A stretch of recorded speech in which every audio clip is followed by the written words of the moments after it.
salam sejahtera bagi kita semua. Pertama-tama, mari kita panjatkan puji syukur karena pada hari ini kita dapat berkumpul dalam acara Sekolah Pasar Modal Batch 1. Halo teman-teman, perkenalkan saya Nurul Zaimah selaku moderator yang akan memandu jalannya acara pada hari ini yang bertema Basic Saham, di mana nanti teman-teman bisa langsung mendengarkan pemaparan dari tim pemateri yang kompeten di bidangnya. Saya harap teman-teman hari ini dapat aktif bertanya. Jika teman-teman memiliki pertanyaan, boleh langsung dituliskan melalui chatroom dengan format nama underscore pertanyaan. Baik, agar tidak lama-lama, langsung saja saya persilahkan kepada tim pemateri.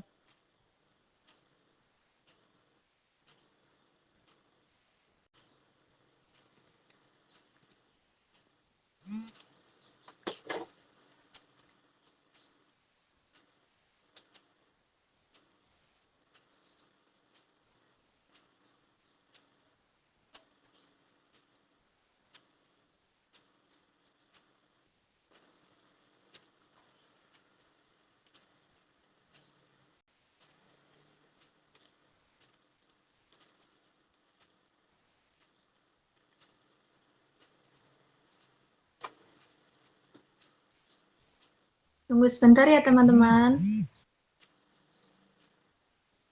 Iya, Mbak. Pak.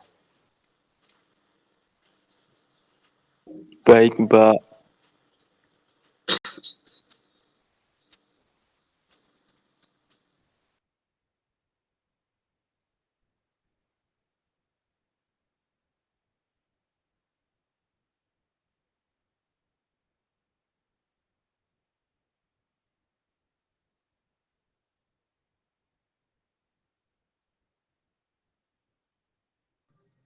Yang share screen siapa? Share screen-nya aja tampilin, enggak apa-apa. Risti yang share screen. Ayo, Mas Rizdi, minta tolong.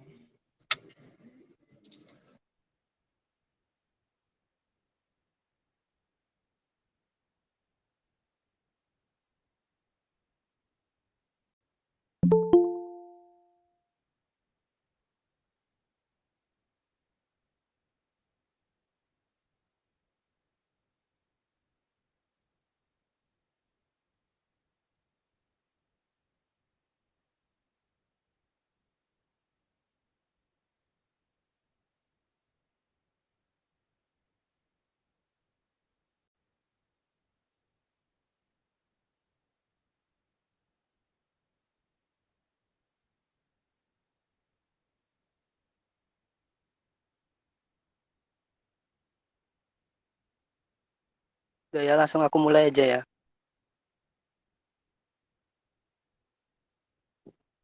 Siap, Kak.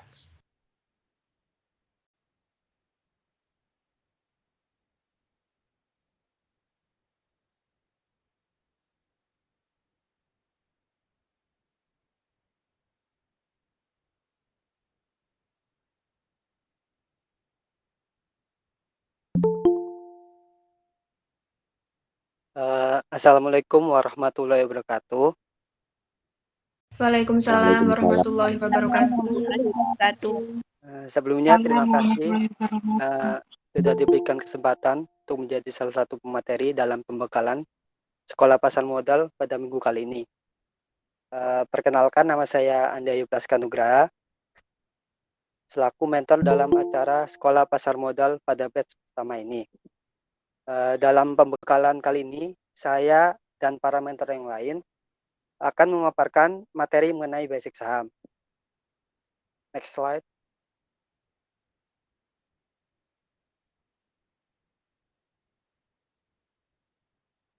Nah, sebelum masuk ke inti dari materi mengenai saham, kalian harus tahu terlebih dahulu apa itu yang dimaksud dengan saham. Saya jelaskan dulu secara sederhana.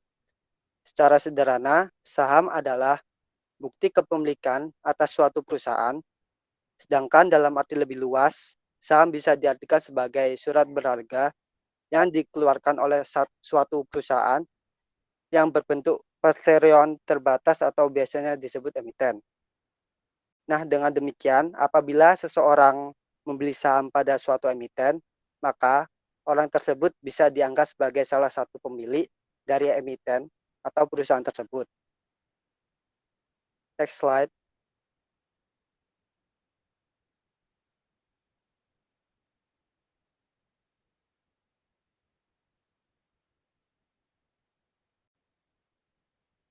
Next, Odi. Selanjutnya, saya akan menjelaskan mengenai apa itu investasi. Investasi adalah penanaman modal pada satu atau lebih aktiva yang dimiliki perusahaan, biasanya berjangka waktu lama dengan harapan mendapatkan keuntungan pada masa mendatang. Investasi dapat dilakukan dengan membeli secara langsung aktiva dari perusahaan yang dapat diperjualbelikan di pasar uang, pasar modal, atau pasar turunannya. Next slide.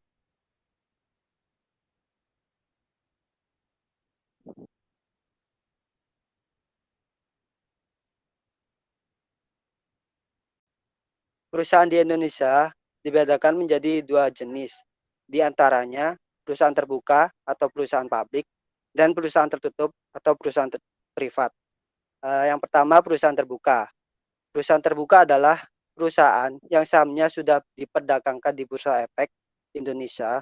Dalam penyebutannya, perusahaan terbuka biasanya menambahkan TBK pada belakang nama perusahaannya. Sebagai contoh, PT Astra International Tbk. Sedangkan perusahaan tertutup atau perusahaan privat yaitu perusahaan terbatas atau PT yang sahamnya tidak diperdagangkan di Bursa Efek Indonesia.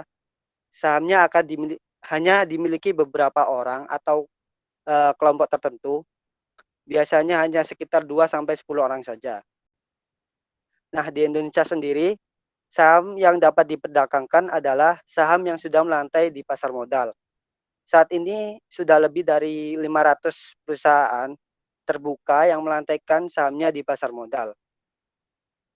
Nah, baik itu saja pemaparan dari saya mengenai saham dan investasi.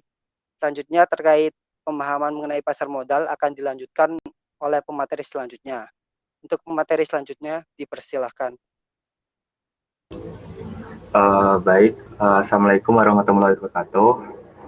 Kenalkan, nama saya Irfadi. Saya salah satu mentor di pasar modal kali ini ya. Langsung saja, apa itu pasar modal?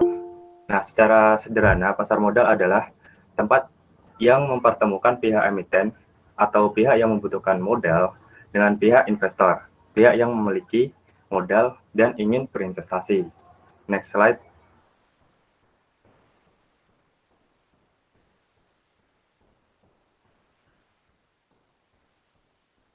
Next slide. Nah, di pasar modal ini ada 3 pihak yang terlibat di pasar modal. Yang pertama adalah underwriter, yang kedua adalah broker, dan yang ketiga adalah manajer investasi.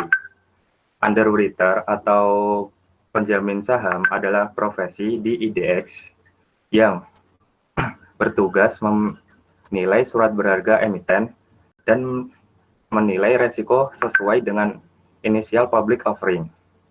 Nah, jadi semisal perusahaan yang akan IPO itu akan dinilai oleh underwriter ini berapa sih valuasi dari perusahaan tersebut. Nah, terus nanti akan ketemu berapa harga yang akan ditentukan dari perusahaan yang akan IPO itu. Yang kedua adalah broker sekuritas. Nah, dia berfungsi sebagai perantara yang menjembatani perdagangan antara investor dengan emiten. Yang ketiga adalah manajer investasi, merupakan profesi di mana bertugas melokasi aset nasabah, di mana nanti akan dibagi di beberapa instrumen investasi, seperti pasar modal, pasar uang, dan obligasi. Next slide.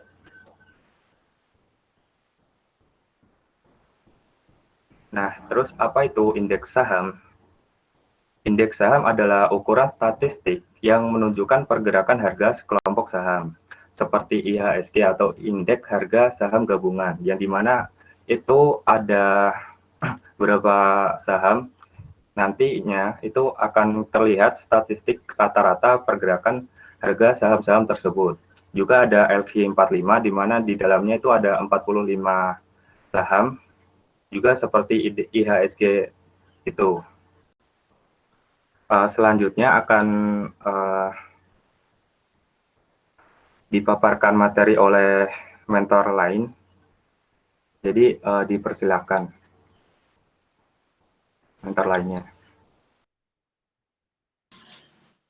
Baik, saya akan melanjutkan pemaparan materi. Sebelumnya, perkenalkan, nama saya William Ikro Jumawarok, salah satu mentor di batch ini. Untuk langsung saja, lalu apa itu IHSG? IHSG untuk pertama kalinya diperkenalkan di Indonesia pada tanggal 1 April 1983, yang dianggap sebagai indikator dari pergerakan harga saham di BI. IHSG mencatat dan menggabungkan pergerakan saham-saham seluruh saham di BI. IHSG juga berfungsi sebagai pemberi gambaran terhadap kondisi perekonomian yang terjadi di Indonesia. Dengan melihat grafik dari saham IHSG, seseorang nanti dapat mengetahui gambaran dari perekonomian di Indonesia itu sendiri. Next slide.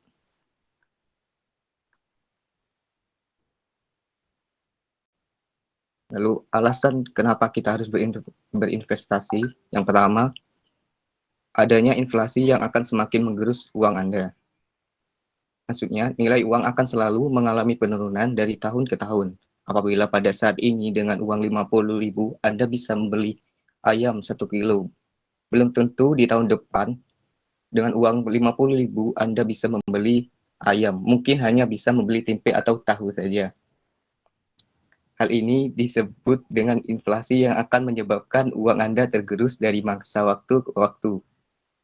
Untuk itu, Anda perlu berinvestasi agar aset dan uang Anda meningkat dan tidak tergerus. Yang kedua, perbedaan konsumsi dengan investasi. Untuk menghindari terjadinya inflasi, dibutuhkan pengetahuan mengenai investasi dan perbedaan konsumsi. Lalu, apa perbedaan paling mendasar antara barang konsumsi dengan aset investasi? Perbedaan berada pada nilainya, di mana konsumsi nilainya cenderung turun dari ke tahun. Tahun berbeda dengan aset investasi yang nilainya selalu naik tiap tahun. Barang konsumsi misal seperti mobil, jam tangan, atau handphone, dari waktu ke waktu akan mengalami penurunan nilai karena adanya kerusakan atau adanya pembaruan model yang lebih canggih dan menarik. Namun, misal aset tanah, saham, reksadana, nilainya akan meningkat tiap tahun sehingga kita terhindar dari inflasi. Yang ketiga, aset akan meningkat tiap tahun. Sebagai contoh, pada tahun 2019, Pak Joko membeli mobil mewah seharga 300 juta. Setelah 5 tahun, Pak Joko ingin menjual, namun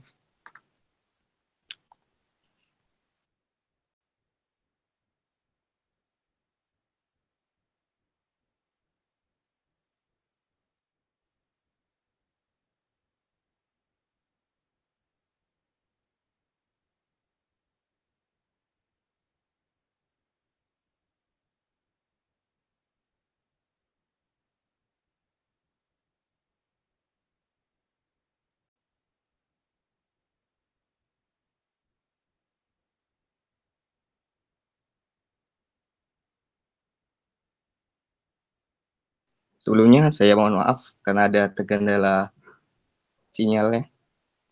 Baik, saya akan lanjutkan.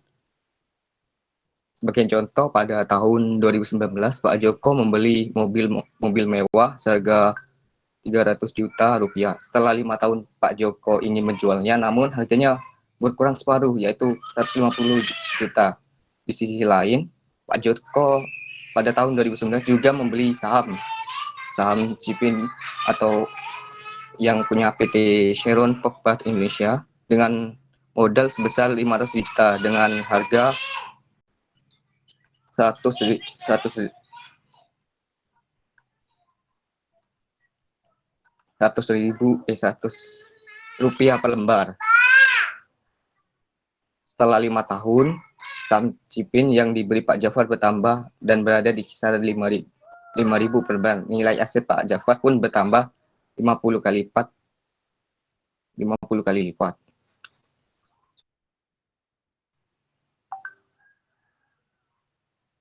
Yang keempat, karena itu berinvestasilah. Dengan memprioritaskan tabungan dan investasi, maka peluang Anda mendapatkan pemasukan lebih besar, tujuan keuangan pun akan cepat tercapai. Next slide.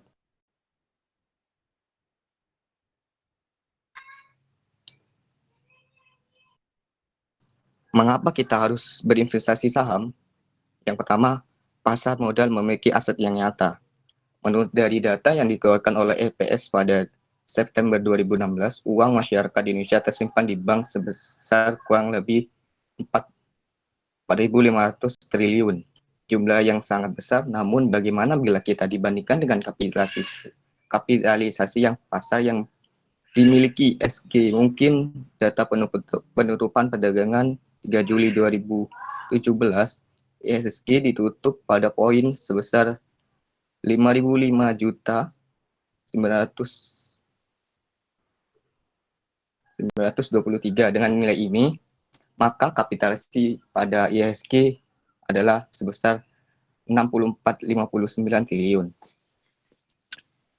Yang kedua, berinvestasi di saham adalah sikap nasionalis. Alasan kedua, dengan berinvestasi, Anda pun telah menunjukkan sikap nasionalis menurut artikel Detik bulan Oktober 2016. Total kepemilikan saham pada modal di Bursa Efek Indonesia saat ini mendominasi oleh investor asing. Persentase investor asing dengan investor domestik di Bursa Efek Indonesia berbanding 60% dan 40%. Boleh dikatakan mayoritas saham dan perekonomian Indonesia dikuasai oleh asing. Bila asing secara tak menarik dananya, maka perekonomian Indonesia bisa kolaps atau sangat ironis, bukan? Bila sektor vital di Indonesia dimiliki oleh investor asing dengan turut membeli saham yang bergerak di sektor vital, Anda turut menjadi masyarakat Indonesia yang mengambil bagian dalam sektor vital tersebut. Next. Yang ketiga, masyarakat dikelilingi oleh produk perusahaan publik. Alasan ketiga bahwa perusahaan terbuka di pasar modal menawarkan produk bagi keseharian masyarakat setiap hari, mulai dari bangun tidur sampai kita tidur. Kita selalu berinteraksi dengan produk-produk dari perusahaan terbuka pada kehidupan sehari-hari. Kita tidak akan terlepas dari produk perusahaan tersebut terbuka. Namun apakah kita sudah berpikir untuk mendapatkan keuntungan dari yang mereka tawarkan? Dengan berinvestasi di pasar modal, maka siapa saja yang berkesempatan memiliki saham perusahaan tersebut. Sekian penjelasan dari saya. Untuk selanjutnya, saya serahkan ke mentor. Baik, saya akan melanjutkan pemateri dari sebelumnya. Perkenalkan, nama saya Siti Sundari. Pihak-pihak mana saja yang bernaung dalam investasi saham? Yang pertama yaitu Otoritas Jasa Keuangan atau OJK, yaitu lembaga pengawas kegiatan di pasar modal. Peran OJK yang pertama yaitu mengawasi kegiatan jual beli saham agar tidak menyimpang dari peraturan yang telah ditetapkan. Yang kedua, melakukan pengujian terhadap semua pekerja profesional di pasar modal, seperti broker, manajer investasi, dan lain-lain. Yang ketiga, memberi izin pada perusahaan yang berkegiatan di pasar modal. Lembaga yang kedua yaitu Bursa Efek Indonesia atau biasa dikenal Indonesia Stock Exchange, BEI atau IDX. Yaitu lembaga yang menyelenggarakan aktivitas jual beli saham pada bursa resmi di Indonesia. Bagi perusahaan yang ingin go public di Indonesia harus melalui BEI. Peran B sendiri yang pertama yaitu mengatur dan menyediakan fasilitas bagi perusahaan sekuritas untuk bertransaksi di sekuritas. Kemudian, yang dapat bertransaksi hanyalah yang terdaftar sebagai anggota bursa. Yang kedua, mencatat perdagangan, menghentikan perdagangan, dan mencabut efek listing di bursa. Yang ketiga, pemantauan kegiatan transaksi untuk melindungi investor dari praktik-praktik yang dilarang dan bertentangan dengan undang-undang. Lembaga yang ketiga yaitu emiten atau perusahaan terbuka. Emiten adalah perusahaan baik swasta maupun BUMN yang mencari modal dari bursa efek dengan cara menerbitkan efek. Yang keempat, anggota bursa atau perusahaan sekuritas. Anggota bursa adalah perusahaan sekuritas yang terdaftar di Bursa Efek Indonesia. Ada 3 peran anggota bursa, yaitu yang pertama, penjamin emisi efek atau underwriter atau PEE, yaitu sebagai pihak yang menjamin emisi efek dari emiten untuk dijual kepada investor penjamin. Emisi dibutuhkan oleh saat emiten ingin menerbitkan efek. Yang kedua, perantara dagang efek atau broker, yaitu sebagai pihak yang membantu investor untuk melakukan jual beli efek. Perantara pedagang efek dibutuhkan investor sebagai perpanjangan tangan untuk membeli saham. Yang ketiga, manajer investasi atau fund manager, yaitu sebagai pihak yang mengumpulkan dana masyarakat kemudian mengelolanya dalam sebuah portofolio efek. Yang kelima, bank administrator rekening dana investor atau RDI. Pada saat membuka rekening saham, investor akan mengisi 2 jenis formulir, yaitu rekening saham dan rekening dana investor. Bank administrator inilah yang nantinya akan menampung uang yang tidak terpakai untuk membeli saham. Yang keenam, lembaga clearing dan penjamin atau KPEI, merupakan lembaga clearing dan penjamin yang bertugas mencatat transaksi. Lembaga ini hanya ada satu di Indonesia, yaitu PT Clearing dan Penjamin Efek Indonesia atau KPI.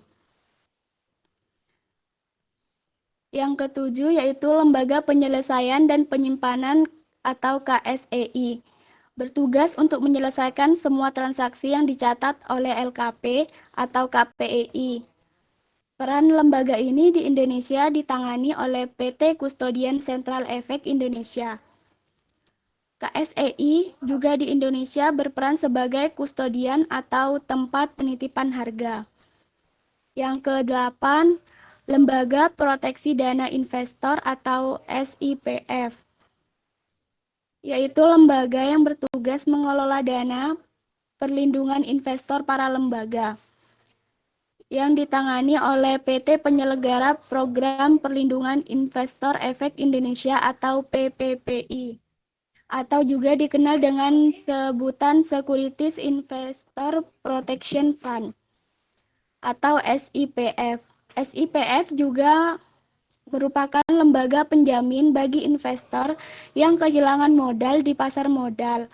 Dana yang dijaminkan sebesar 100 juta per modal atau 50 miliar per kustodian. Next.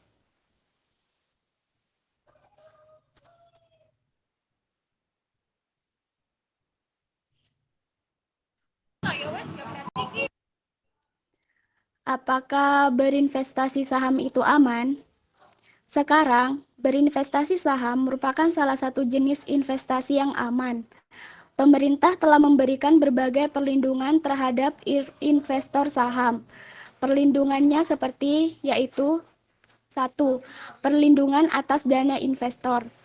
Saat ini, pemerintah telah memberlakukan pemisahan rekening dana investor atau RDI dan rekening sekuritas. Ini artinya semua dari nasabah berada di rekening masing-masing, bukan di rekening sekuritas.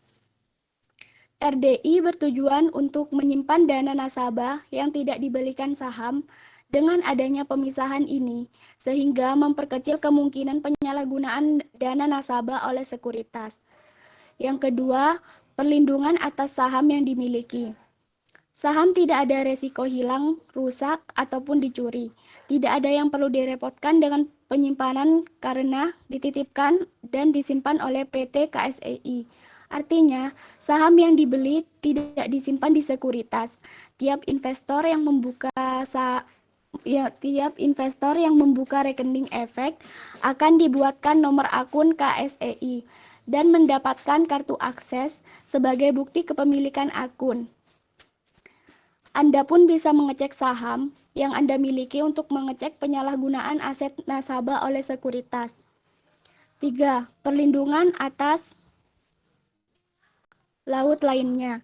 Dengan hadirnya lembaga baru yang bernama Security Investor Protection atau SIPF,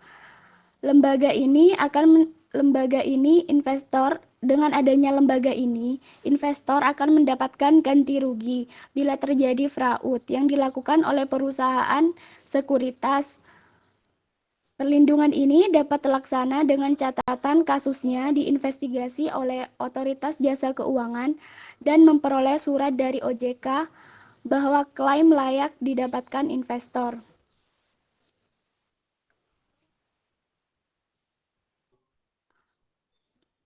Keuntungan jika kita berinvestasi saham.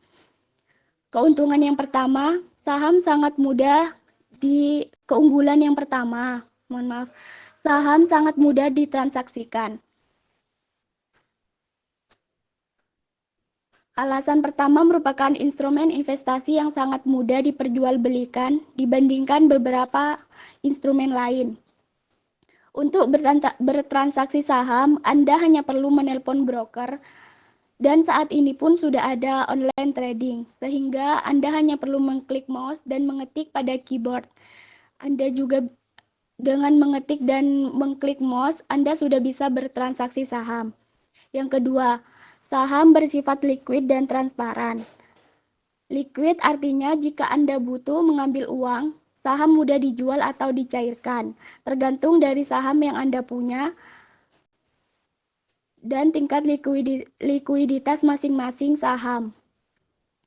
Yang kedua, saham bersifat transparan, artinya Anda bisa melihat jelas berapa harga permintaan dan penawaran serta jumlah lot yang ditawarkan maupun yang diminta. 3. Transaksi dapat dilakukan di mana saja. Berinvestasi saham termasuk praktis bagi orang yang sibuk. Anda bisa membeli saham tidak perlu mengganggu aktivitas utama Anda. Berinvestasi saham tidak diwajibkan Anda untuk datang ke bursa. Untuk bertransaksi, Anda tidak perlu keluar rumah baik offline maupun online. Dan bisa dilakukan di mana saja. 4. Modal investasi relatif kecil. Banyak yang beranggapan bahwa yang berinvestasi saham hanyalah orang kaya karena dibutuhkan modal yang besar untuk bertransaksi. Anggapan ini jelas keliru karena faktanya saham sangat terjangkau. Berinvestasi saham dapat dilakukan dengan modal 100.000 saja. Dan Anda juga tidak diharuskan untuk membeli dalam jumlah banyak, namun bisa membeli dengan mencicil. Anda pun bisa berinvestasi semampu Anda.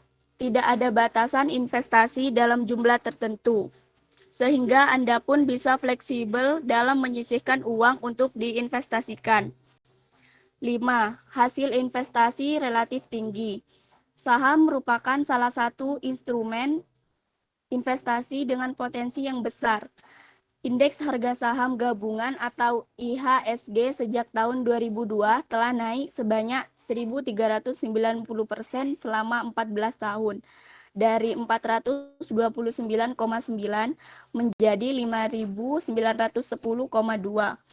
Bila dirata-rata, maka kenaikannya per tahun bisa sebesar 92%. Dapat disimpulkan dengan berinvestasi saham, maka Anda berpeluang mendapat hasil investasi yang tinggi. 6. Administrasi dan pajak tidak rumit. Dalam investasi saham, ada dua jenis pajak yang dikenakan pada investor. Yang pertama yaitu pajak dividen, yaitu sebesar 10% dari nilai dividen 20% bila tidak memiliki NPWP. Yang kedua, pajak penghasilan atas penjualan saham yang besarnya hanya 0,1% dari nilai penjualan saham. Kedua jenis pajak tersebut sifatnya final. Ya, artinya pajak sudah dipotong oleh pihak sekuritas. Anda pun tidak perlu membayar pajak lagi jika Anda memiliki NPWP. Cukup melaporkan pajak tersebut dalam SPT tahunan. Sekian dari saya. Saya serahkan pada pemateri selanjutnya. Assalamualaikum warahmatullahi wabarakatuh. Sebelumnya perkenalkan, nama saya Oktavian Daryantini Putri. Saya akan melanjutkan materi dari pemateri sebelumnya. Resiko berinvestasi.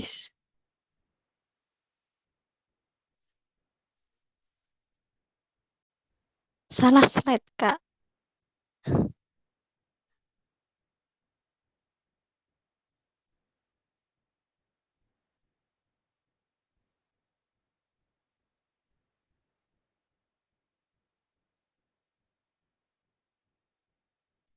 Mohon maaf, Kak, slide-nya belum muncul.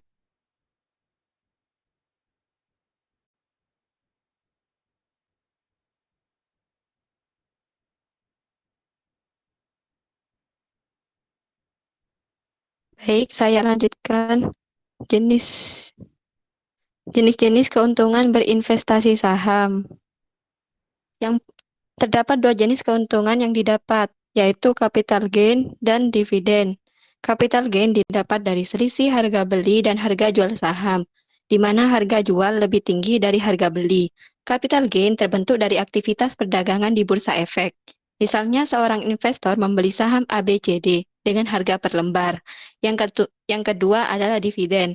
Dividen adalah pembagian keuntungan perusahaan yang dibagikan kepada pemegang saham. Dividen berasal dari keuntungan yang dihasilkan perusahaan.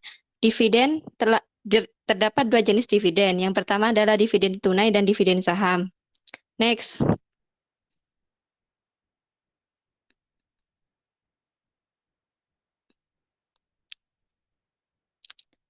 Resiko berinvestasi saham.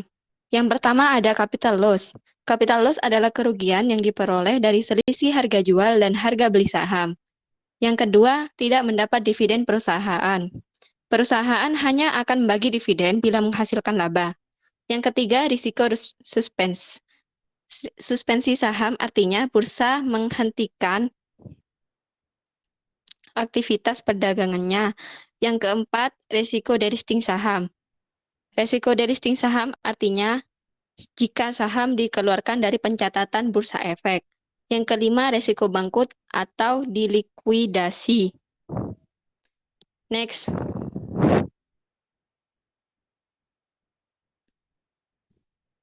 Siapapun bisa berinvestasi saham. Terdapat 3 alasan mengapa orang enggan atau minder untuk berinvestasi saham.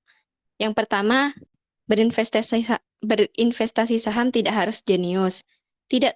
Banyak orang yang berpikir bahwa berinvestasi saham hanyalah untuk orang yang jenius.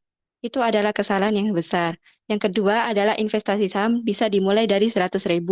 Berinvestasi saham dapat dilakukan hanya dengan modal 100.000 dan Anda bisa membeli dengan mencicilnya sesuai kemampuan Anda. Tidak ada batasan harus berinvestasi dalam jumlah tertentu, sehingga Anda bisa fleksibel dalam menyisihkan uang untuk diinvestasikan. Yang ketiga, berinvestasi saham sama dengan judi. Hal itu adalah kesalahan besar. MUI telah menyatakan bahwa saham adalah salah satu bentuk instrumen bisnis yang diperbolehkan dalam hukum Islam. Sekian pemaparan dari saya. Selanjutnya saya berikan kepada pemateri selanjutnya.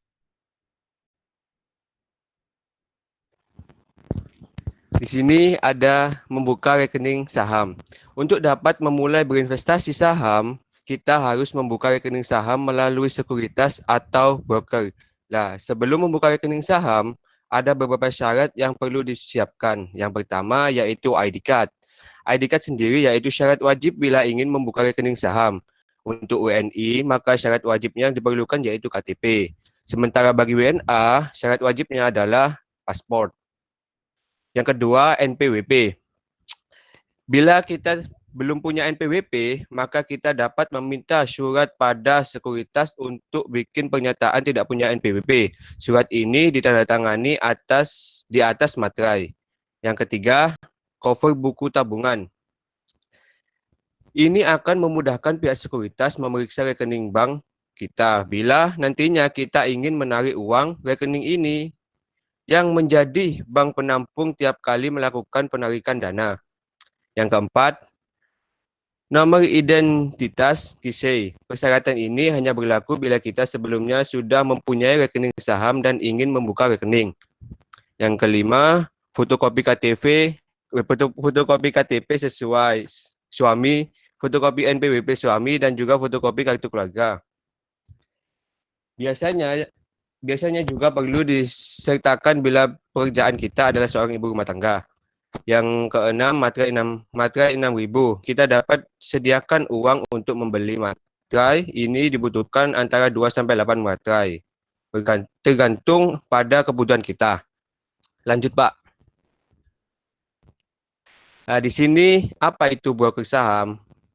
Broker atau pialang juga dikenal sebagai sebutan perantara perdagangan efek, yaitu perusahaan yang aktivitas utamanya adalah melakukan jual beli efek yang dicatat di bursa saham. Broker dibutuhkan oleh investor saham untuk melakukan transaksi di pasar modal. Ini sama halnya ketika kita sedang ingin membeli buku. Kita tidak perlu ke pabrik bukunya, namun kita hanya perlu datang ke toko buku tersebut.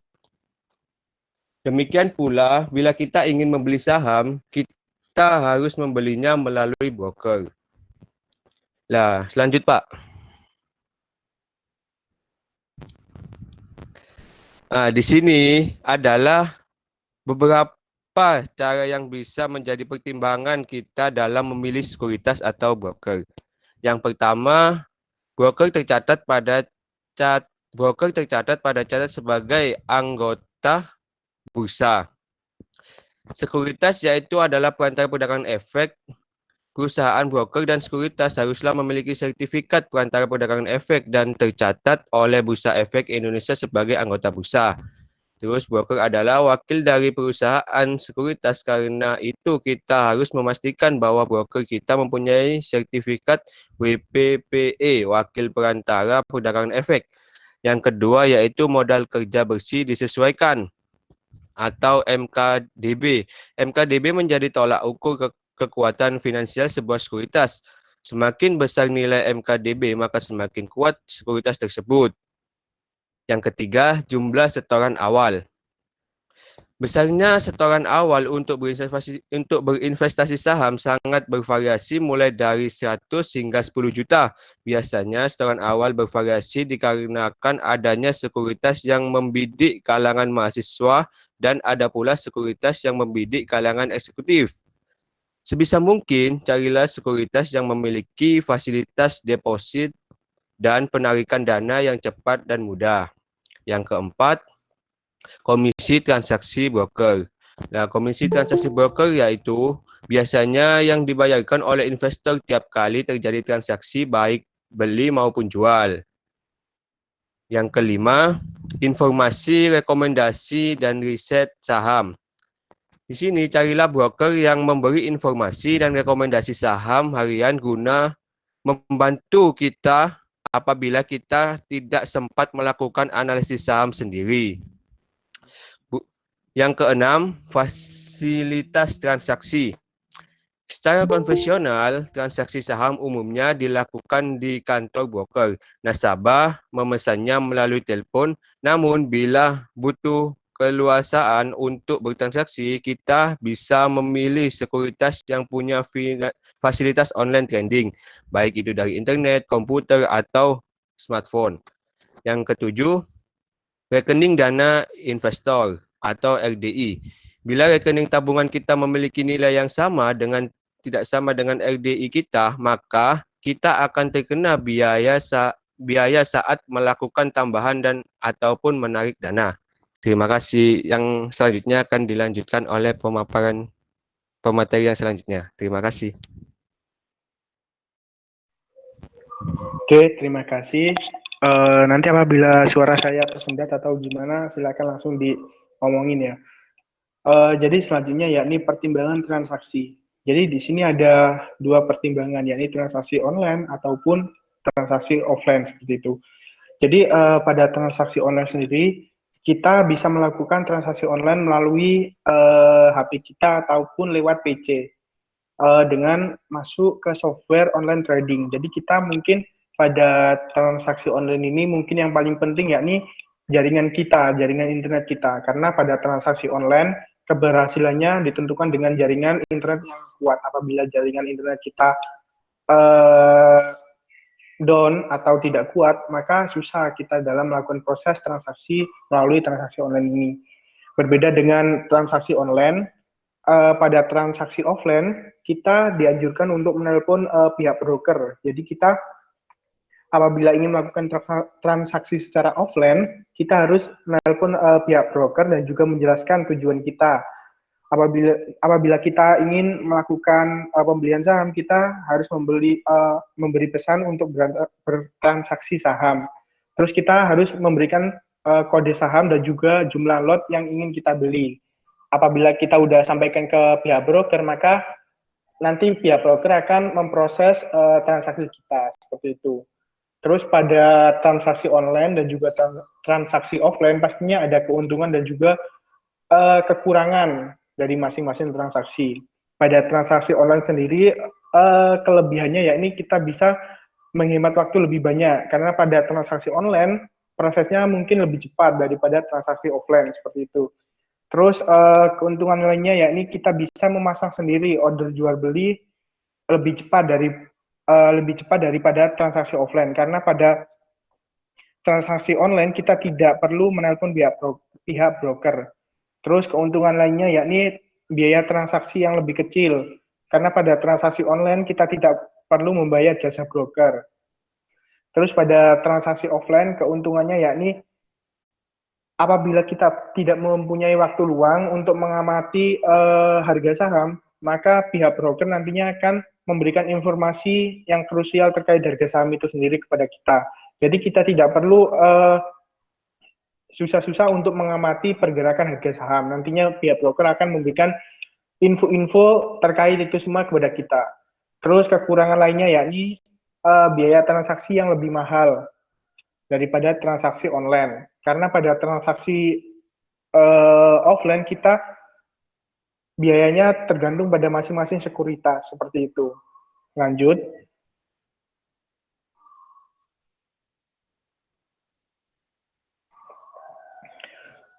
Terus di sini selanjutnya ada beberapa tips untuk memilih tips dalam memilih aplikasi online trading. Yang pertama yakni kita melihat pada aplikasi itu menyediakan data real atau tidaknya. Apabila aplikasi itu menyediakan data real time, maka mungkin aplikasi itu terbilang sudah cukup bagus.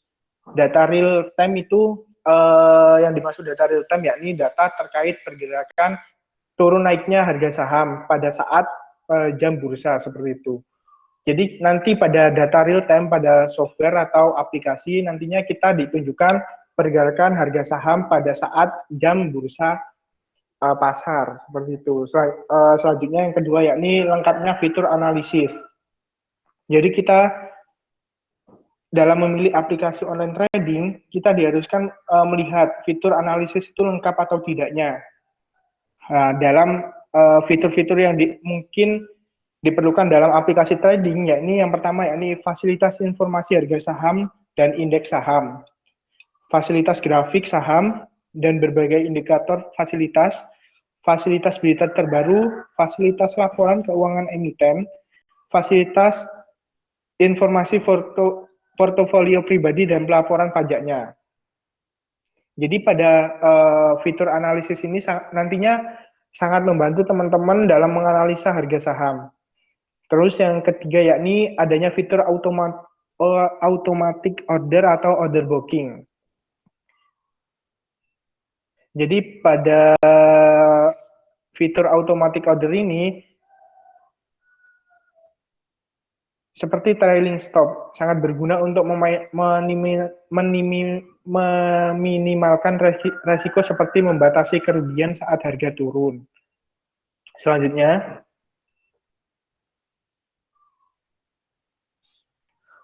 yakni tahap-tahap ketika kita ingin membuka rekening.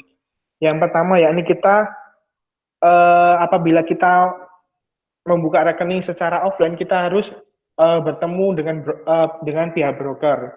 Jadi kita membuat janji dengan broker untuk bertemu dan membuka rekening saham kita. Dan apabila kita melakukan secara online, kita hanya perlu mengunduh formulir online yang telah disediakan di sekuritas dan kemudian mengisi dan mengirimkannya. Terus yang selanjutnya yakni mengirim formulir dan melampirkan. Persyaratan pada mengisi formulir dan pelampiran ini sama halnya dengan pendaftaran pada bank-bank seperti biasanya. Terus yang ketiga yakni memilih dan membuka RDI. Pada tahap ini biasanya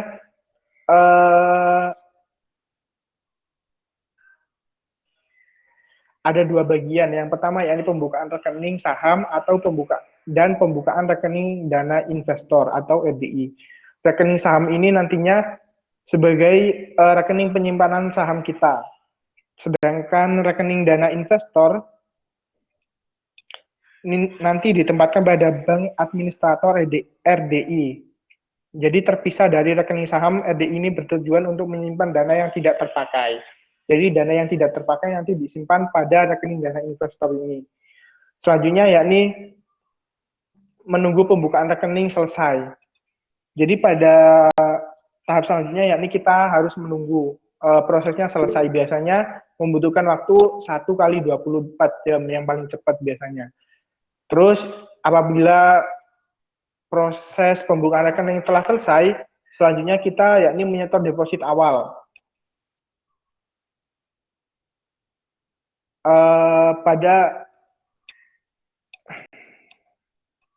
Jadi pada saat menyetor deposit awal ini, dana yang di-store tergantung kita ingin menyetor berapa. Tetapi biasanya ada kebijakan dari pihak-pihak, ada batasan minimal waktu penyetoran awal seperti itu. Terus yang ke-6 yakni download aplikasi trading dan mulai transaksi. Jadi apabila proses-proses sebelumnya telah selesai, silakan teman-teman download aplikasi trading dan juga mulai melakukan transaksi. Jadi nanti ketika proses yang sebelum-sebelumnya telah selesai, teman-teman akan menerima ID, password, dan juga PIN yang nantinya dapat berguna dalam memulai investasi teman-teman semuanya. Terus selanjutnya yakni apabila proses-proses sebelumnya telah selesai, nantinya teman-teman juga akan mendapatkan kartu akses. Kartu akses ini adalah acuan kepemilikan sekuritas yang dikeluarkan oleh PT Kustodian Central Efek Indonesia atau KSEI. Jadi nanti kartu akses ini akan dikirim melalui pos ke alamat teman-teman yang nantinya kartu akses ini berisi tentang PIN keamanan dan juga manfaat PIN keamanan untuk masuk ke fasilitas-fasilitas yang ada pada pihak-pihak sekuritas seperti itu. Selanjutnya dilanjut oleh teman saya. Baik, terima kasih. Saya perkenalkan, nama saya Yonanda Pratama. Saya akan melanjutkan dari mentor selanjutnya. Selanjutnya yaitu mekanisme transaksi perdagangan saham. Mungkin setelah membuka rekening dana investor, Anda mungkin setelah membuka rekening investor, tanya-tanya tentang mekanisme transaksi.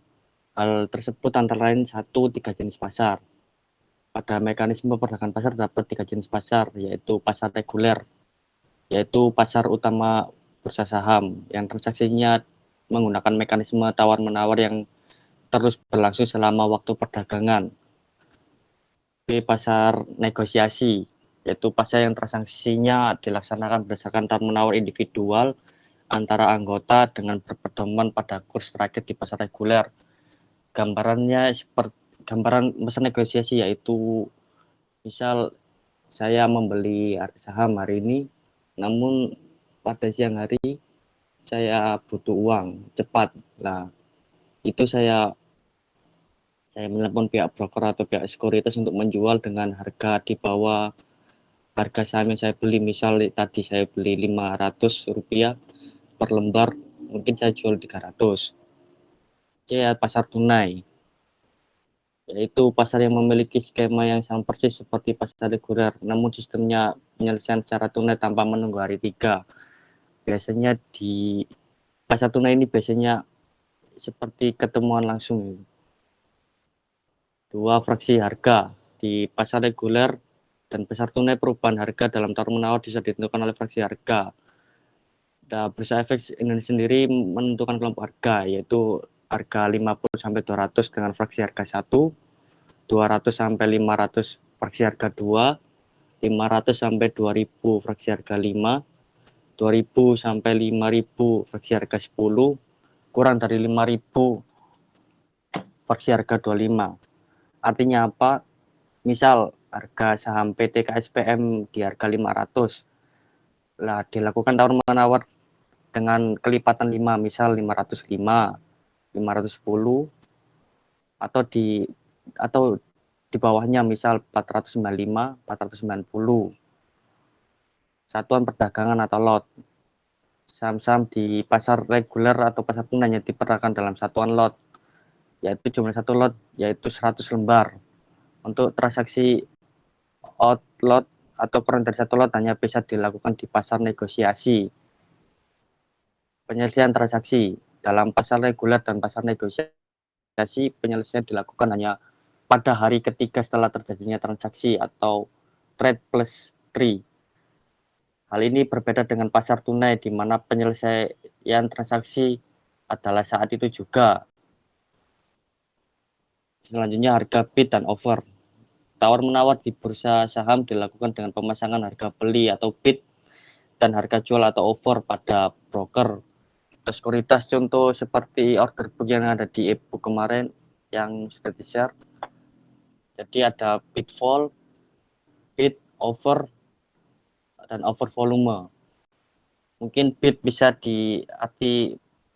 secara gampang diartikan sebagai antrian beli, dan offer secara gampang diartikan sebagai artian jual.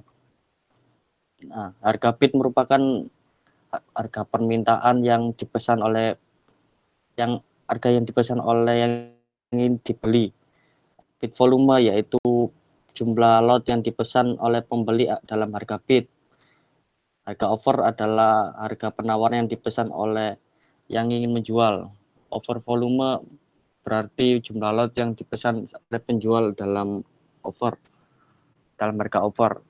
Mekanisme ini di pasar reguler dan pasar tunai, namun tidak berlaku pada pasar negosiasi. Di pasar nego, walaupun harga bid dan offer telah bertemu, harus dilakukan tawar-menawar langsung antara pembeli dan penjual hingga terjadi kesepakatan harga dan lot yang ditransaksikan. Next slide, Pak. Sistem auto rejection. Dalam perdagangan sistem paling rawan terjadi spekulasi harga. Untuk mengatasinya, Bursa Efek Indonesia pun menetapkan batas atas dan batas bawah auto rejection dengan tujuan agar harga saham tidak berubah terlalu tinggi dan tidak terlalu rendah dalam satu hari. Nah, Bursa Efek Indonesia sendiri mengelompokkan harga-harga batas atas dan batas bawah itu sendiri seperti kelompok harga kurang dari 200, batas bawahnya 35% dan batas atasnya 35%. Untuk saham IPO atau saham yang baru dikeluarkan atau saham yang baru meluncur di Bursa Efek Indonesia sendiri itu batas bawahnya 70% dan batas atasnya 70%. Untuk harga 200 sampai 5.000, batas bawahnya 25%, batas atasnya 25%. Dan saham IPO yang di harga 200 sampai 5.000, yaitu batas bawahnya 50%, batas atasnya 50%. Untuk kelompok harga di kurang dari 5.000, saham reguler batas bawahnya 20%, batas atasnya 20%, dan saham IPO batas bawahnya 40%, batas atasnya 40%. Waktu perdagangan. Bursa Efek Indonesia memiliki jadwal untuk transaksi saham seperti jam kerja. Bursa saham hanya dibuka dari hari Senin sampai Jumat. Bursa tidak buka di hari libur dan hari raya. Jam perdagangan saham pun juga terbatas. Saham hanya diperdagangkan pada pukul 9 sampai jam 15.00 dan dibagi menjadi 2 sesi. Sesi pertama yaitu jam 9 sampai jam 11.30 dan sesi kedua yaitu jam 1 sampai jam 3. Dalam pembelian saham, biaya tergantung sekuritas yang Anda pakai. Fee yang dibayarkan pun beda-beda. Fee ini dihitung dari setiap transaksi yang kita lakukan. Berikut adalah rincian yang Anda bayarkan. Anda membeli saham terkena fee dari perusahaan sekuritas Anda yaitu 0,5%. Nanti fee dibagi yaitu 0,043 untuk fee Bursa Efek Indonesia dan 0,107% untuk fee perusahaan sekuritas Anda yang dimana ini masih dirinci, masih dibagi atau dirinci yaitu 0,0972% untuk fee perusahaan sekuritas Anda dan 0,0097% untuk PPN Anda atau pajak penghasilan Anda. Untuk fee jual sendiri biasanya sebesar 0,25%. Yang masih dibagi lagi untuk 0,043% fee untuk Bursa Efek Indonesia, 0,1 untuk PPh dari penjualan saham, dan 0,0107 adalah fee untuk perusahaan sekuritas Anda atau broker Anda. Yang mana ini masih dibagi lagi, di mana 0,0972 untuk fee broker atau perusahaan sekuritas Anda dan 0,0097 untuk PPN Anda. Memilih saham untuk diinvestasi. Next, Pak.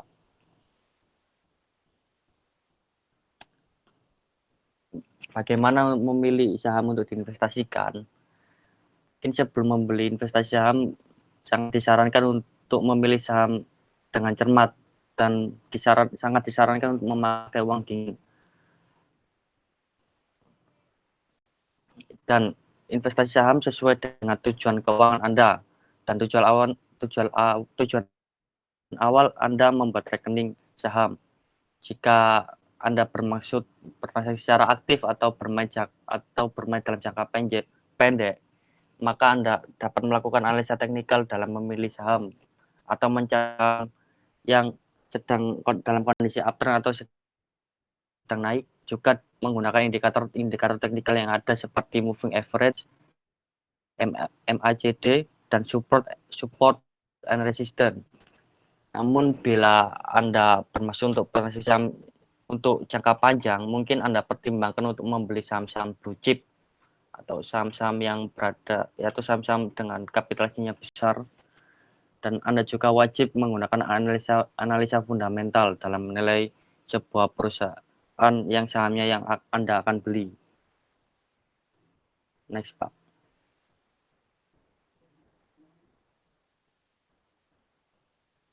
Mungkin sekian dari kami. Mungkin saya lempar lagi ke moderator. Baik, terima kasih banyak tim pemateri atas pemaparannya.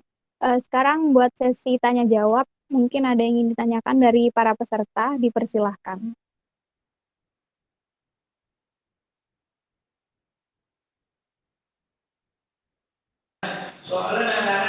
Izin masuk ya. Moderator. Iya, Mas, monggo. Ya, untuk yang bertanya mungkin akan dijawab oleh saya ya. Ya, nggak apa. Untuk teman-teman yang hadir di sini, apa suara saya terdengar jelas? Jelas, Mas. Jelas. Ya, perkenalkan dulu ya. Nama saya ini Aprianto dari Fakultas Ekonomi Bisnis. Nah, Ini saya diminta untuk menjawab pertanyaan dari teman-teman di forum kali ini. Nah, saya izin dulu respon dari teman-teman. Dari pemaparan yang barusan, kira-kira kalian berapa persen yang bisa diserap?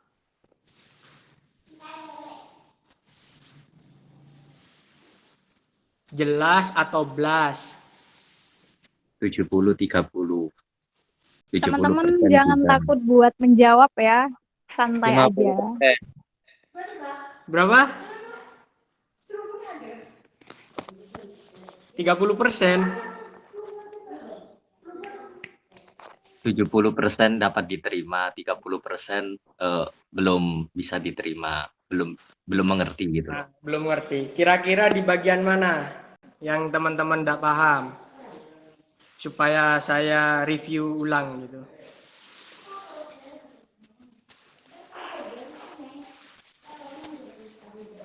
Di bagian yang dijelaskan sama Mas Yonanda tadi kalau nggak salah, yang ada kayak sistem lot-lotnya tadi di slide itu. Ya, terima kasih Mas Rizky. Untuk operator bisa ditampilkan slide-nya.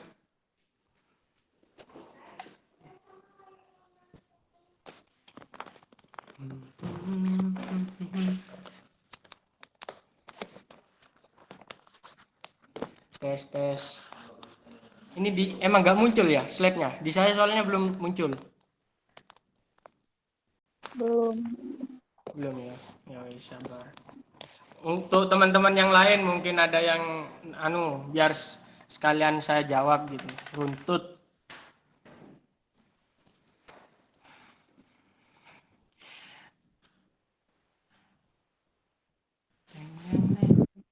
Yang ini Mas Rizky. Iya, Pak. Bagian lot ya. Mekanisme transaksi ini ya. Ya, saya jelaskan ya. Untuk transaksi perdagangan, lebih tepatnya sekarang saham, karena perdagangan itu ada banyak ya. Instrumen investasi itu ada beberapa macam, beberapa jenis. Ada yang berbentuk obligasi, itu yang diterbitkan oleh pemerintah atau korporasi yang membutuhkan modal. Jadi kan perusahaan itu butuh dana ya untuk bisa bergerak di sektor bisnisnya tersebut. Nah, itu butuh yang namanya kalau kita ini butuh nafas gitu. Nah, perusahaan itu butuh uang gitu. Nah, instrumen untuk mencari modal itu kan yang kita tahu hanya bank ya. Kalau nggak bank, minjam ke teman atau galang dana. Ya. Nah, ini kalau secara regulasi atau secara legalnya itu untuk pendanaan perusahaan itu bisa dari venture capital, bisa dari saham. Jadi perusahaan itu go public gitu. Jadi perusahaan itu bisa jadi kita nih punya uang kan ya. Nah, uang itu nganggur gitu. Nah, kita mau invest ke sana. Nah, itu bisa. Jadi keuntungannya perusahaan memperoleh dana, investornya memperoleh return ya. Nah, balik ke perdagangan saham ini. Nah, ini ada yang namanya pasar regulasi, pasar negosiasi, dan pasar tunai. Nah, yang saat ini itu yang biasanya kita lakukan di pukul 9 itu biasanya di pasar regular. Nah, pasar negosiasi, pasar tunai itu biasanya pasar yang emang dibuka khusus. Misalkan ada perusahaan yang baru go public, baru menerbitkan sahamnya. Nah, kita membelinya itu bukan di pasar regulasi, tapi di pasar negosiasi. Nah, terus ada juga yang namanya pasar tunai. Nah, pasar tunai ini investor itu bukan kita-kita aja gitu. Yang namanya investor itu bukan perorangan. Yang namanya investor itu bukan hanya mahasiswa. Tapi investor itu seluruh yang mempunyai dana lebih dan untuk ditaruh lah istilahnya, disubsidikan ke perusahaan gitu. Pasar tunai itu korporasi yang sering digunakan oleh korporasi. Nominalnya agak kecil, ada 9 digit, biasanya miliaran kalau pasar tunai ini. Jadi misalkan teman-teman itu pernah bekerja di PT, nah itu misalkan kalian kerja di misalkan apa ya, korporasi pokoknya yang punya uang lah, misalkan Unilever gitu. Nah Unilever itu emang ada bagian khusus untuk mentransaksikan dana keuangan perusahaannya. Nah jadi misalkan Tokopedia mau go public misalkan, nah terus Unilever itu punya uangnya gede. Kalau go public kan udah barusan masuknya ke pasar tunai, apa pasar nego kan ya. Nah itu kalau pasar tunai itu misalkan perusahaan BCA atau pokoknya yang udah terdaftar gitu. Nah itu belinya melalui pasar negosiasi. Jadi Unilever nelpon ke sekuritas. Nah sekuritas itu ada kolomnya sendiri pasar negosiasi. Jadi Unilever membeli saham BBCA seberapa persen gitu. Jadi kalau negosiasi itu mainnya persentase dari seluruh saham yang beredar gitu. Fraksi harga sudah jelas, saham itu mempunyai harga ya. Jadi saham itu setiap saham antara A dan B itu berbeda harganya. Nah, untuk perdagangan, ketentuan dalam transaksi saham itu satuannya lot. Jadi teman-teman misalkan habis ini ya, itu lihat, ketik di Google UNVR. Nah, sahamnya Unilever misalkan 8.100. Nah, itu per lembar gitu. Nah, satu lot itu ada 100 lembar. Untuk membeli saham Unilever berarti 8.100 dikali 8.000 dikali 100 berarti 800. Itu kalau Unilever. Karena saham di BI ini ada 700-an, belum lagi dibagi 9 sektor. Sektornya itu ada consumer, trade, properti, terus nanti kita lihat aja mungkin di next pertemuan ada bank juga ada bank juga gitu.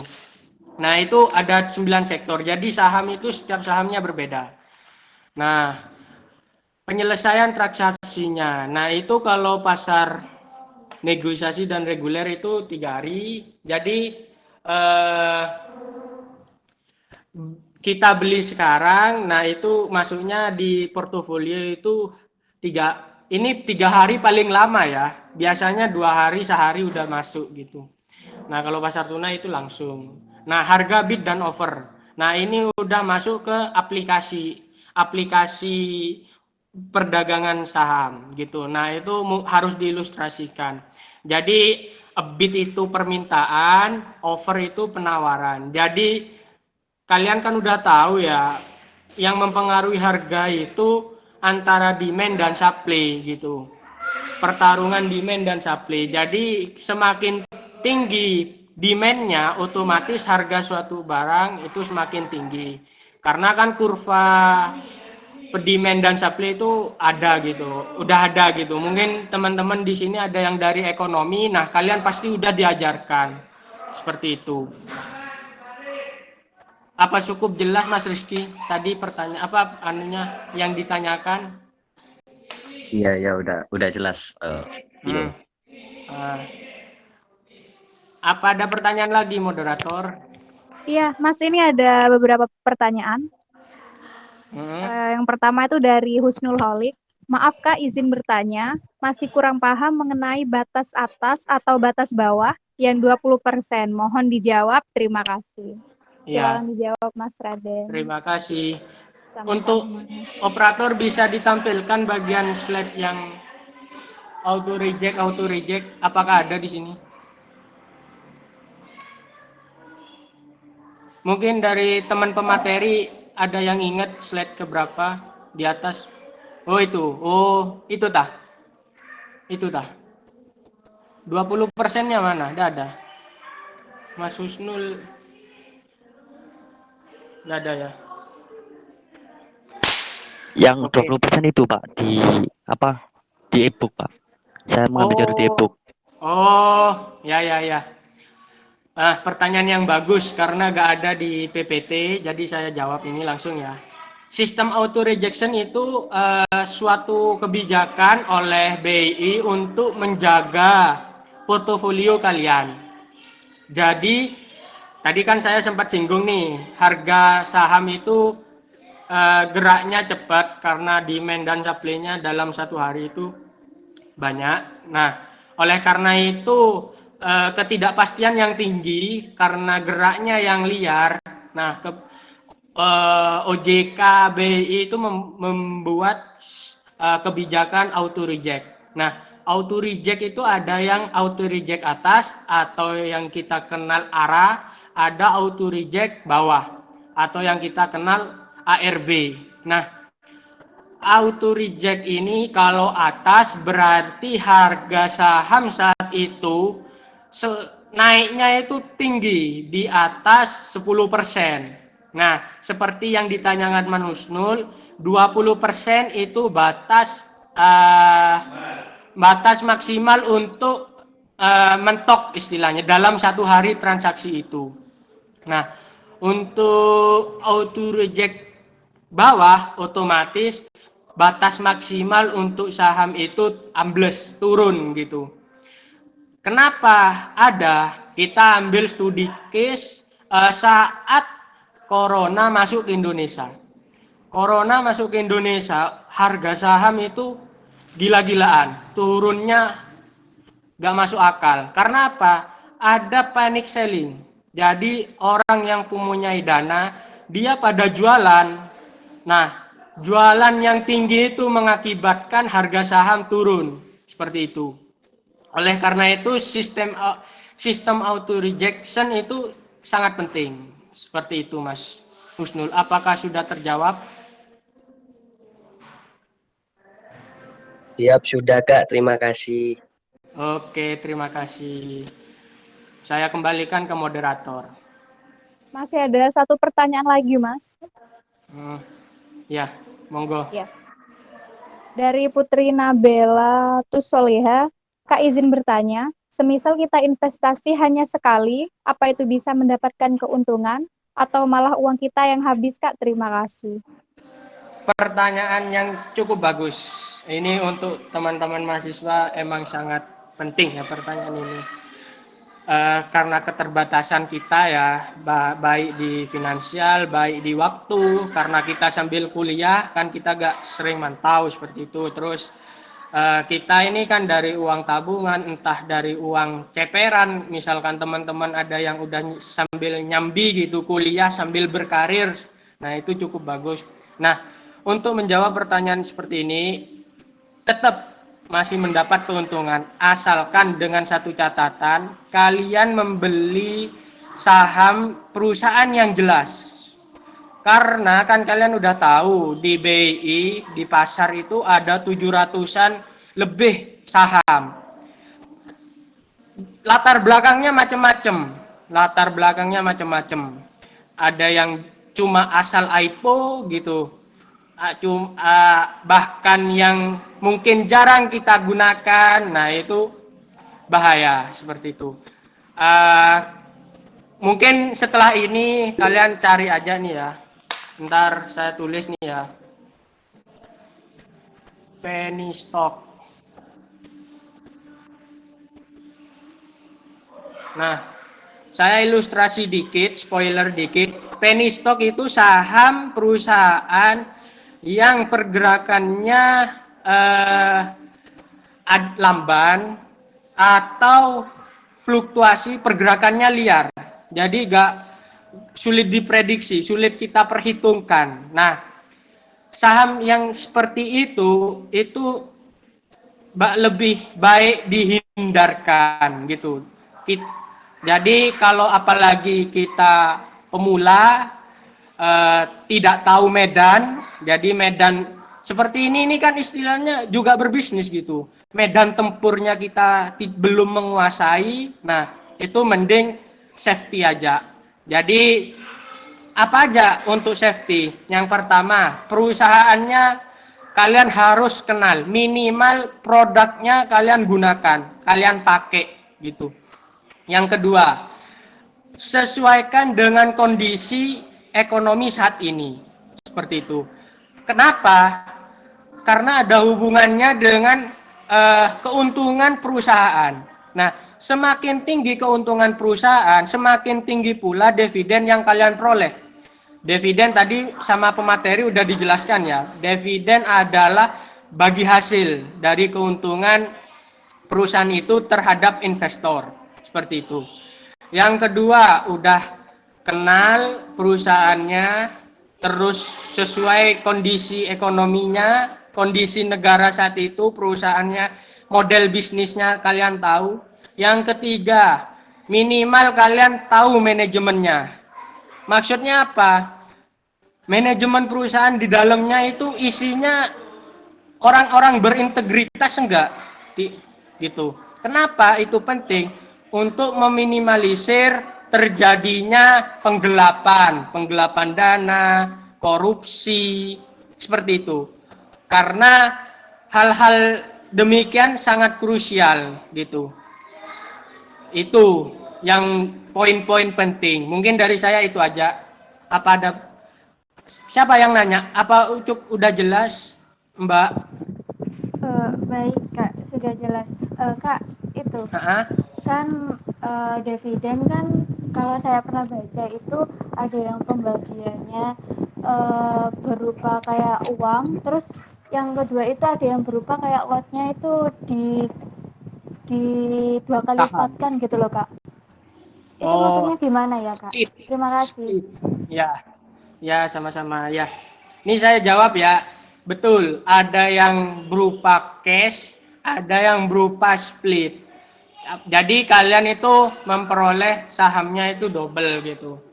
Nah itu langkah mitigasi perusahaan apabila tidak memperoleh keuntungan gitu. Jadi kan saham itu gak semuanya dibeli sama masyarakat. Ada saham yang emang punyanya perusahaan. Jadi misalkan perusahaan Unilever gitu. Tiba-tiba yang paling relevan Matahari Departemen Store. Nah, Matahari saat ini kan penjualannya lagi turun. Dia gak dapat dana masuk, keuntungannya kecil. Nah, mereka mempunyai saham perusahaan gitu. Nah, supaya kepercayaan trust investor itu tetap melekat, tetap tinggi lah, tetap loyal ke Matahari Department Store gitu. Daripada tangan kosong, dia memberikan saham perusahaannya itu. Nah, jadi memberikan saham itu atau yang sering dikenal split, nah itu untuk itu salah satu tujuannya. Pasti ada alasan kok kenapa perusahaan itu tidak memberikan cash. Oleh karena itu tadi yang saya jelaskan 3 poin itu, kalian harus menyesuaikan juga sama kondisi keadaan di lingkungannya gitu. Ya, mungkin bisa Mbak Putri ya tadi yang nanya. Bagaimana? Enggak, terima kasih Kak penjelasannya. Oke, dengan senang hati. Moderator, monggo. Ya, ada satu pertanyaan terakhir Kak dari Aidun Kafa. Kak izin bertanya, kira-kira kalau untuk mahasiswa yang belum mempunyai penghasilan dan masih pemula, lebih efisien dan efektif mana antara saham dan reksadana? Terima kasih. Oke, ya. Izin menjawab, seperti yang saya jelaskan barusan ya, kita karena mahasiswa ya mungkin banyak sekali keterbatasan yang kita miliki. Mungkin saran saya untuk teman-teman, yang penting mental dulu, pola pikir dulu yang kita benah. pola pikir kita ini harus berkembang. Nah, yang jadi khawatir itu kalau pola pikir kita tidak ada ketertarikan terhadap investasi. Karena tadi sama pemateri kan sudah dijelaskan, musuh kita ini inflasi. Kalian nabung di celengan, terkumpul misalkan dari sekarang 100, 100, 50, tahun depan terkumpul. Nah, jadi kan misalkan yang sering kita ajarkan yang sering kita terima, guru dulu kita ajarkan itu menabung pangkal kaya. Ya atau enggak? Hah? Kenapa Mbak Elza? Oke, saya lanjut. Nabung pangkal kaya. Nah, oleh karena itu operator izin bertanya. Ya, saya jawab dulu. Nabung pangkal kaya. Nah, nabung pangkal kaya kalau kalian nabungnya di celengan gitu.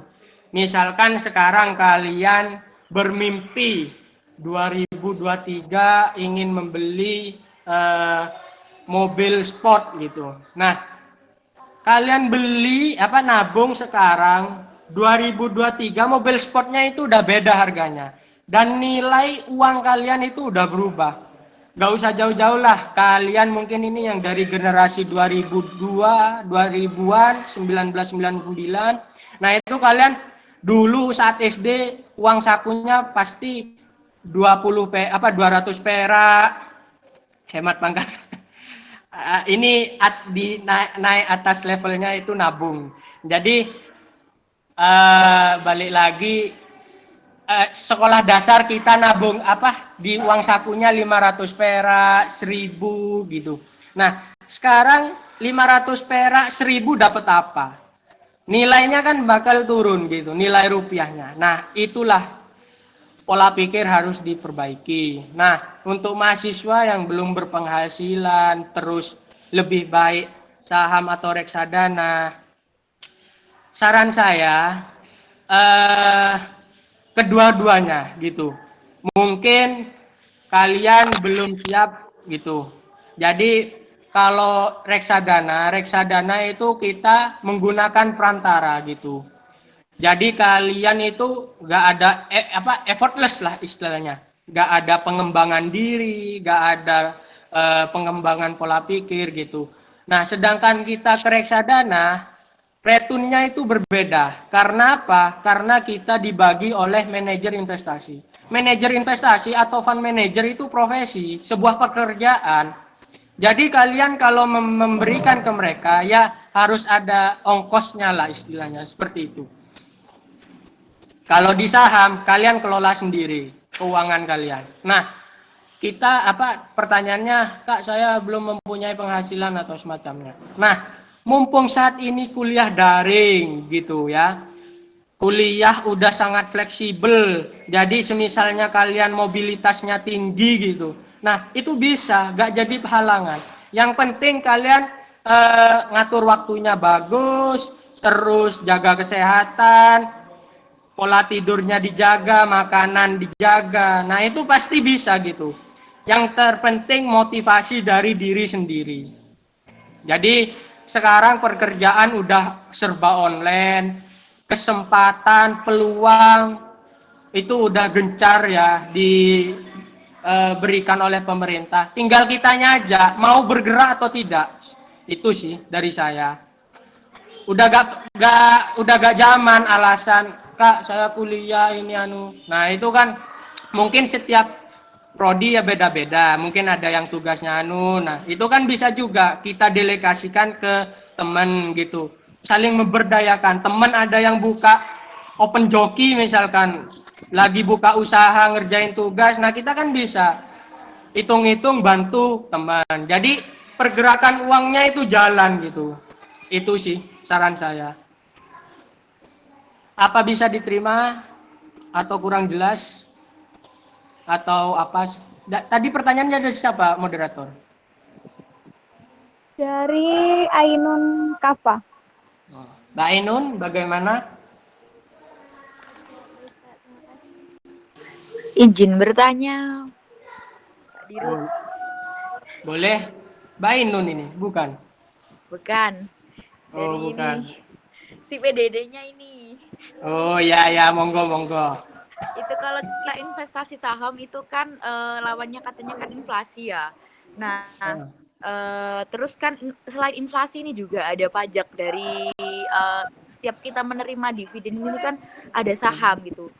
Tips and triknya biar nggak ini loh, biar apa uang kita tuh nggak cuma nambah secara nominal tapi benar-benar profit gitu. Gimana Pak Dirut? Monggo pencerahannya.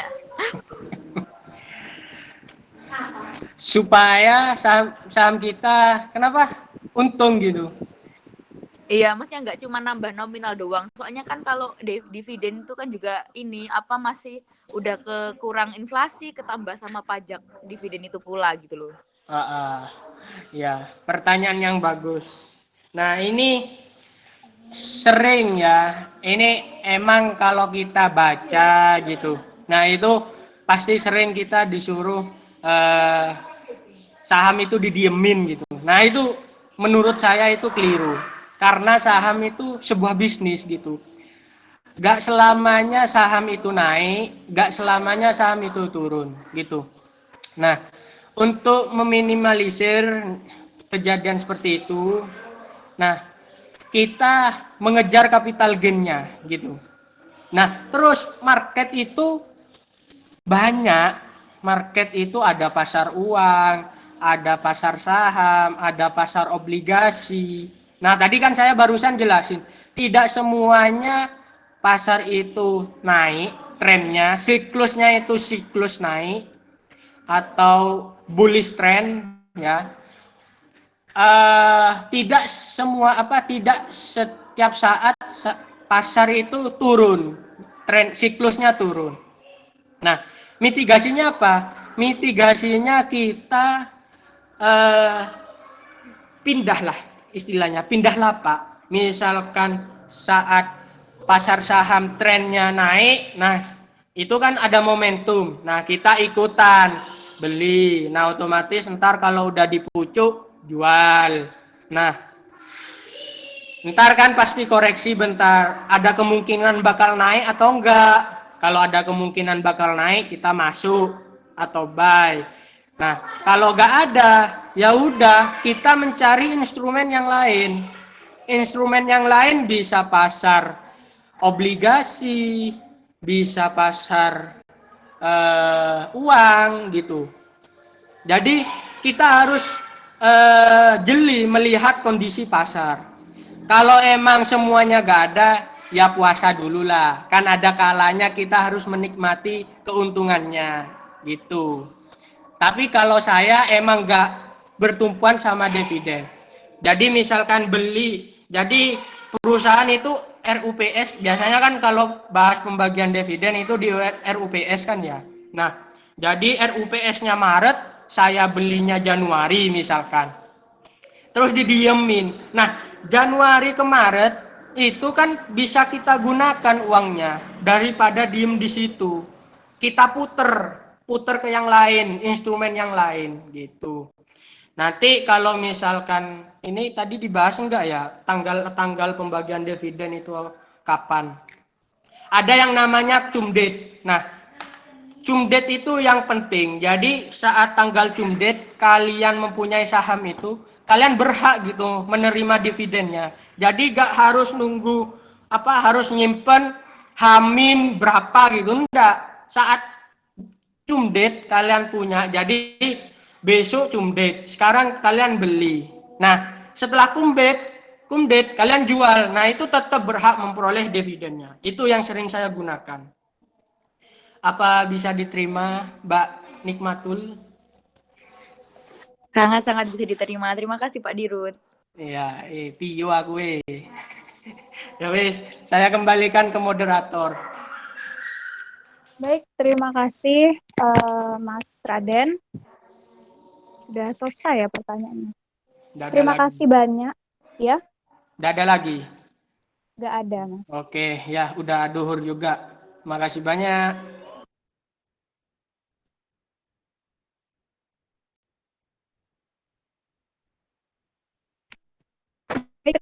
pidana dan juga ada harus telah materinya, semoga apa yang telah dapat bermanfaat bagi kita semua.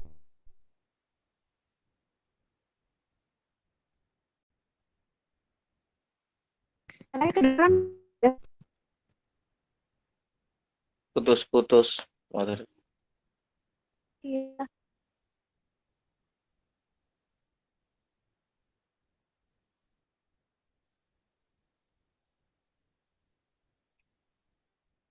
Masih putus-putus enggak? Mungkin karena adan disuruh diem dulu. Oh iya, diam dulu.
Baik, saya lanjutkan. Apakah suaranya dengar jelas?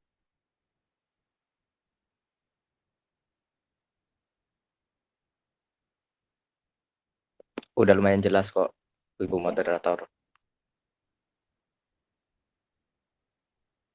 Kalau open cam ini sinyalnya low lagi kayak gini. Aku tutup aja deh.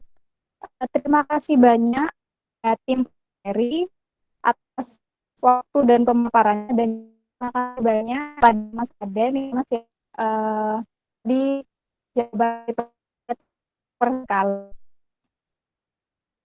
Dan buat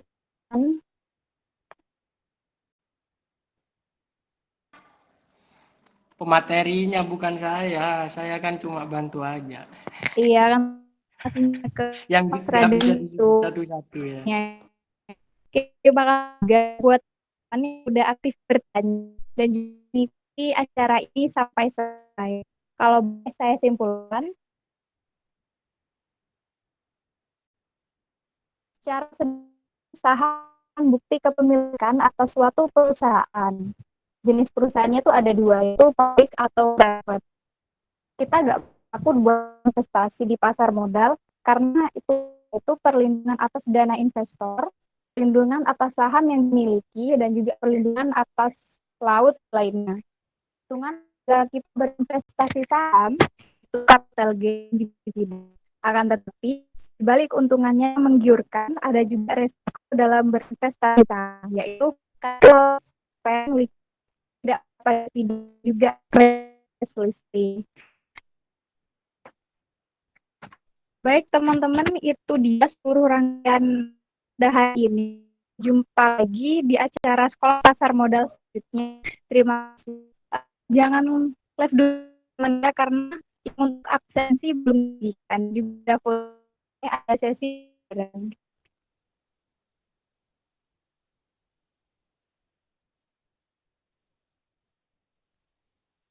Mohon maaf, ada sesi dokumentasi kan?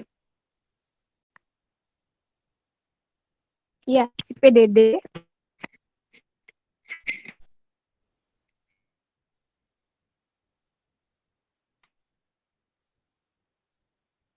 Mungkin bisa disuruh untuk on cam sebentar.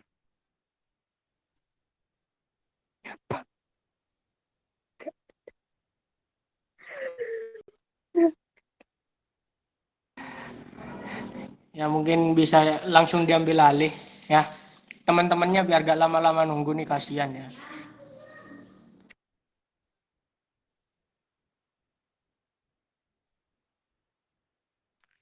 Iya, mungkin saya ambil aja ya biar nggak terlalu lama. Jadi untuk seluruh peserta diharapkan untuk on cam sebentar ya, dan juga untuk si PDD siap-siap untuk dokumentasi.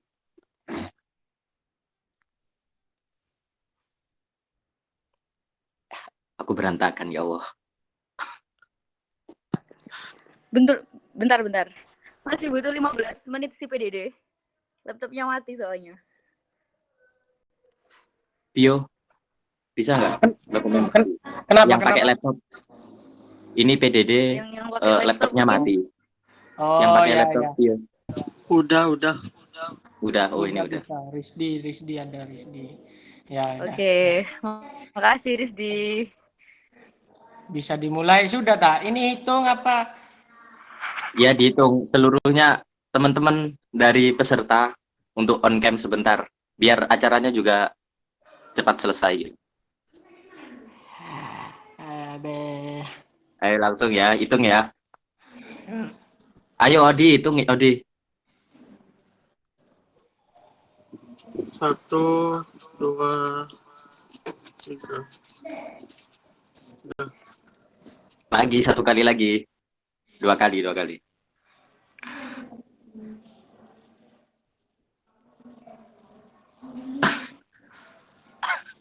Sudah. Hitung di kering ini gigiku.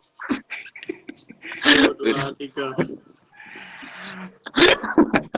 Mohon maaf ya untuk teman-teman peserta sekolah pasar modal ya.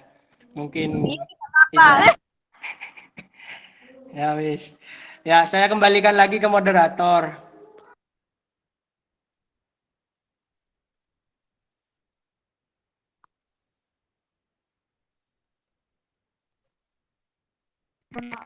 Diulang, suaranya putus-putus. Ya, closing statement udah, sesi fotonya sudah berjalan, jadi diakhiri oleh moderator ya. Masih teman tadi belum ya?